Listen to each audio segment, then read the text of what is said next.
Hi there! Welcome back to my channel. So, andito na naman si Binibining Lindsay para mag-share sa inyo ng panibagong kaalaman.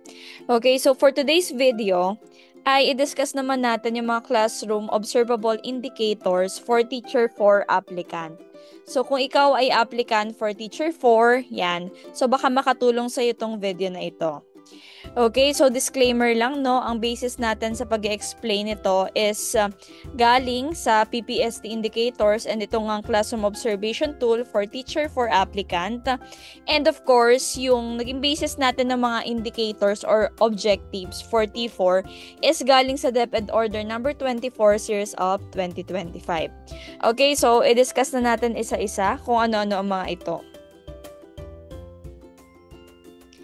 Okay, so bago yan, may nakanote muna dito na sa Teacher 4 hanggang Teacher 7, ang level ng rubrics na gagamitin natin is level 3 to 7. So meaning to say, yung highest possible score for each indicator is level 7, no?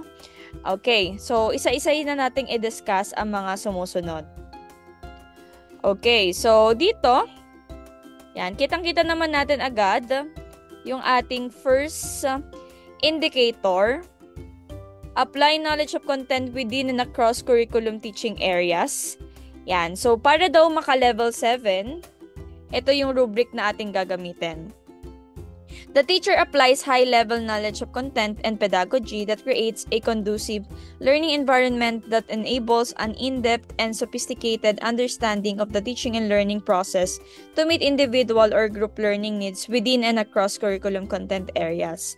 So meaning to say, si teacher, of course, dapat may high-level knowledge dun sa tinuturo niyang subject matter or dun sa content na tinuturo niya. Aside from this, ito yung mga features of practice. The teacher applies extensive knowledge of content beyond his/her area of specialization. The teacher motivates learner to investigate the content area to expand their knowledge and satisfy their natural curiosity.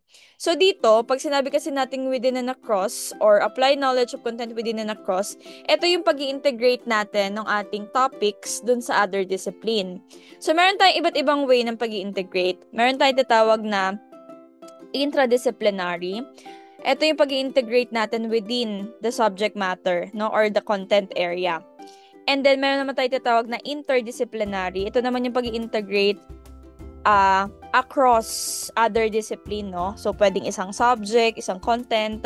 Pag sinabi naman nating multi, of course, so maraming discipline mo siya in-integrate. And lastly, yung transdisciplinary, ito yung highest form na integration wherein na-integrate mismo ng mga learners yung content mo or tuturo mo on their experiences, no? Or real-life scenarios.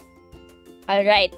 So, aside from this one, ang example niya, for example, kapag sinabi kasing within and across, ang hinihingi dito, na-integrate mo siya within sa subject mo and across sa subject. Let's say, for example, sa senior high, meron tayo tuturo na research, no?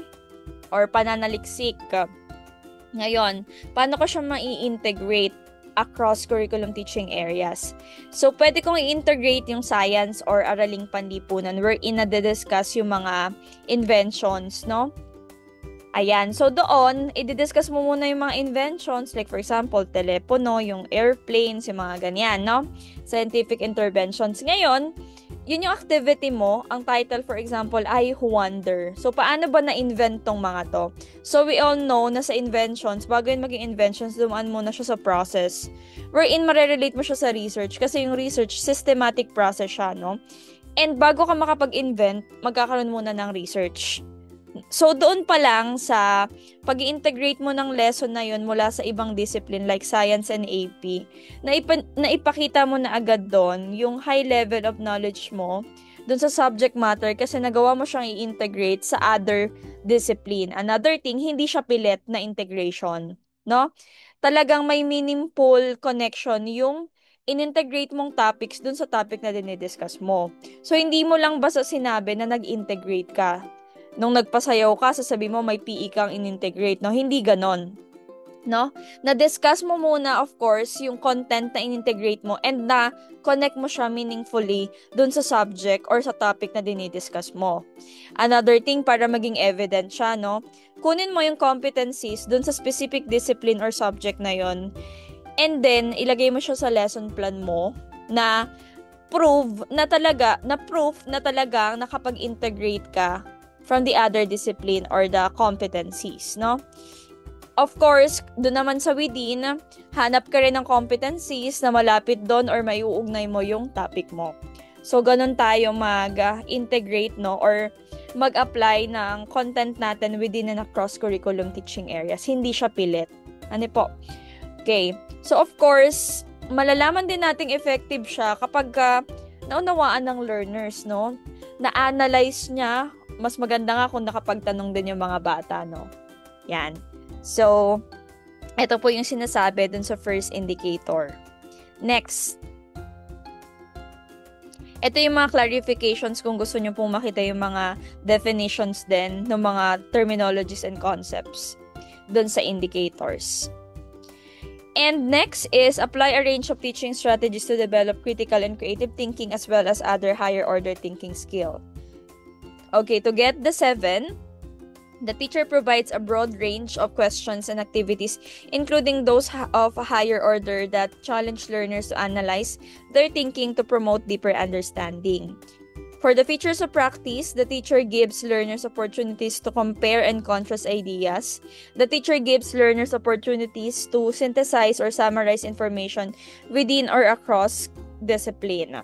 Okay, so dito naman sa apply a range of teaching strategies to develop critical and creative thinking, isa rin dito sa tinitingnan is yung art of questioning or pagbibigay natin ng tanong sa mga bata.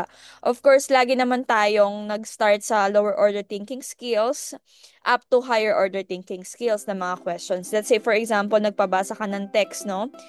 Sisimulan mo lang naman muna siya doon sa content mismo ng text, ng understandings nila doon sa text. And of course, habang tumatagal, nagkakaroon na agad ng questions wherein nako-connect na nila yung mga experiences nila, nakakagawa na sila ng mga, naiintindihan na nila yung mga situations. Yan. So, yun yung ilan sa mga examples, no? Pero hindi lang naman siya about sa pagtatanong. Pwede rin yung mga activities like magpapagroup activity ka, magpapapresent ka ng dramas, ng drawings, ng pagsulat ng tula. So, gagamitan nila yun ng critical and creative thinking. 'Di ba? Yan. So, for example, nagpasulat ka ng tula. Pero syempre, itinuro mo muna yun ng mas malinaw. And then, na nagpasulat ka, doon, lumalabas yung creativity ng mga bata kung paano nila pagagandahin yung tula na sinusulat nila. So, that's one example of the activity, no? And marami pang iba, wherein mas makakapag-isip yung mga bata meaningfully and creatively. No? Gumagana yung isipan nila. Hindi lang palagi sa pagtatanong to, no? Pati na rin dun sa activities na binibigay nila. Maganda dito, nare-relate talaga nila yung mga experiences nila sa buhay. Yung mga ganong kinds ng activity. And of course, yung mga ganong kinds ng activity, supported pa rin siya ng mga questions. Ayan. Next. Dito naman sa pangatlo is manage learner behavior constructively by applying positive and non-violent discipline to ensure learning focus environments. So to get the highest possible score of 7, the teacher constructively manages learners' behavior by applying positive and non-violent discipline to ensure learning focus environment. For the features of practice, the teacher encourages the learners to take responsibility of their behavior. The teacher implements well-established procedure for learners to monitor their own classroom behavior. The teacher closely monitors the learners so that misbehavior is detected early before it involves more learners or become a serious disruption. Okay, so dito, dapat meron ka mga baong strategies. Pero bago yon, naset mo muna yung house rules or rules mo sa classroom from the very start. And of course, hindi lang sa start yon, no? Dapat habang nagkaklase ka, nasusunod yung rules na binibigay mo. No? Na bawal mag-ingay, na merong certain oras lang kapag gumagawa ng activities, and so on. So, naset mo yung house rules. Kasi pag naset natin agad yung house rules sa mga bata, alam na nila yung mga dapat nilang gawin or yung mga tama or hindi tama nilang gawin. Okay. So, another thing na sinasabi ko dito yung strategies, pwede tayong gumamit ng mga non-violent strategies na hindi natin kailangan sumigaw, yan, sumagsaway. So, meron naka-uploaded din dito sa YouTube na mga non-violent strategies or positive and non-violent discipline strategies na pwede nyong magamit. So, isang example nga is yung stick. Meron ako dito. Sa video na yun ko siya diniscuss, no, hanapin nyo na lang. So, yung stick, ginagamit ko siya kapag may naririnig na akong ingay, kapag tapos na yung activity. So, bibigyan mo nga lang siya ng directions agad sa mga bata from the very start pa lang. Another thing is yung mga hand signals, no? Yan. So, pagka tinaas ko yung kamay ko dun sa ulo ko na may something na parang share mo lang, ganon, is may naririnig na akong ingay. O kaya naman kung gusto mag-CR, gagawa ka lang ng mga signs and signals mo. Another thing is yung parang yung bell, parang sa dining assist, ganon. So, pwede mo rin siyang gamitin, no, sa pagsasaway sa mga bata. So, less hassle, less stress, hindi rin natin masyadong nasasaktan yung damdamin ng mga bata. Pero kung di mo yun magamit, of course, hindi naman sinasabi dito na wag ka maging stricto kasi ako personally strict din naman ako, no. Kung may time lang na napagalitan mo yung bata, dapat napaprocess mo siya. Bakit ka nagalit? Bakit mali yung ginawa ng learners? Yung ganon. Napaprocess mo siya. Pero, bago pa umabot sa ganon, kasi nakaka-disrupt din yun ng klase. Yun, gumamit ka na lang ng mga strategies na binanggit ko. Okay. Next, for the clarifications, kung gusto nyo pong basahin, yan po yung mga meanings. Okay, so next indicator is use differentiated developmentally appropriate learning experiences to address learners' gender, needs, strengths, interests, and experiences. Doon pa lang sa word differentiated. And of course, dito kino-consider yung interests, no? And experiences ng mga learners natin. We all know na yung mga learners natin ay diverse, no? Kanya-kanya yan.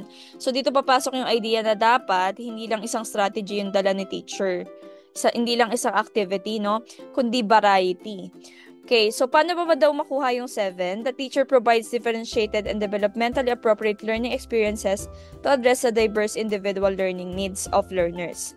The teacher provides appropriate instructional adaptation for diverse learners to allow them to have opportunities to actively engage in various and effective learning activities. Okay, dito sa part na to is pag sinabi nating differentiated, pwede kasi siya sa content, sa process, or sa product.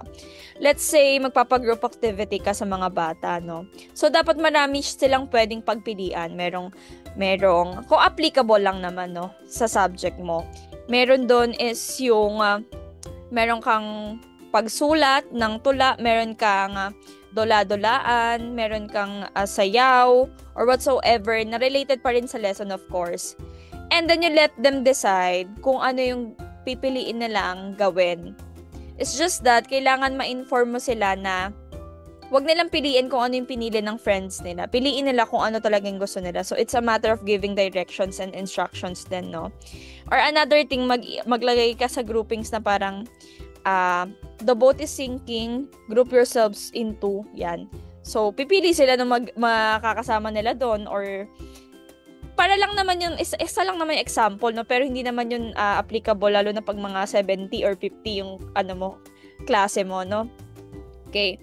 So, another thing, kung sa math ka, pwede ka rin magbigay ng variety na problem na pwedeng sagutan ng mga bata.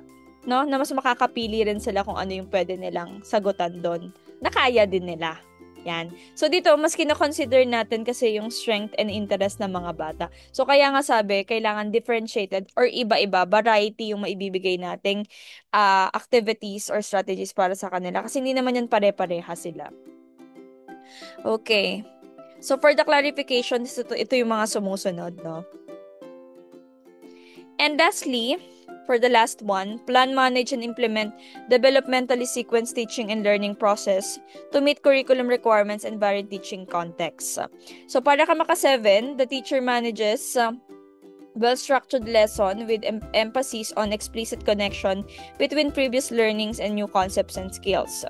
The teacher's progression from the warm-up to the main activity is thoughtfully planned. The review of basic concepts and the activities that follow are effective in taking the application of this knowledge to the next level of exploration. So dito, di ba gumagawa tayong lesson plan? So alam naman natin na nakasequence yon, magkakasunod yon from review hanggang doon sa evaluation or assessment. So dapat yon is masunod ni teacher, no? Hindi man smooth, pero seamless. Ano yon? Hindi smooth pero seamless. Meaning to say, yung execution is talagang seamless. Nabigay ni teacher from the very start yung knowledge and skills na dapat matamo ni learners. Another thing, dapat naka-align talaga yung mga activities or mga learning outcomes natin dun sa learning objectives na sinet mo. So, that's another thing, no? And of course, yun nga, kapag nagbigay tayo ng activity each part, let's say for example, review, no? Seamless mo siyang mako-connect dun sa mga next part pa ng lesson mo na hindi nila nabamalayan, ay, nasa ano na pala kami assessment, ay, tapos na pala kami mag-group activity. Kasi seamless, na-connect mo siya, na-process mo ng maayos yung mga questions, na-engage yung mga bata from the start up to the end.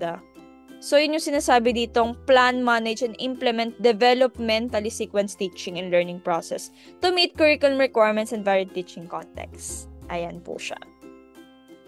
Of course, these are the clarifications, no, kung gusto nyo po siyang basahin. Lesson objective, learner engagement strategies, pacing, sequence, yan. So, yun po yung sinasabi ko, no, talagang na-meet.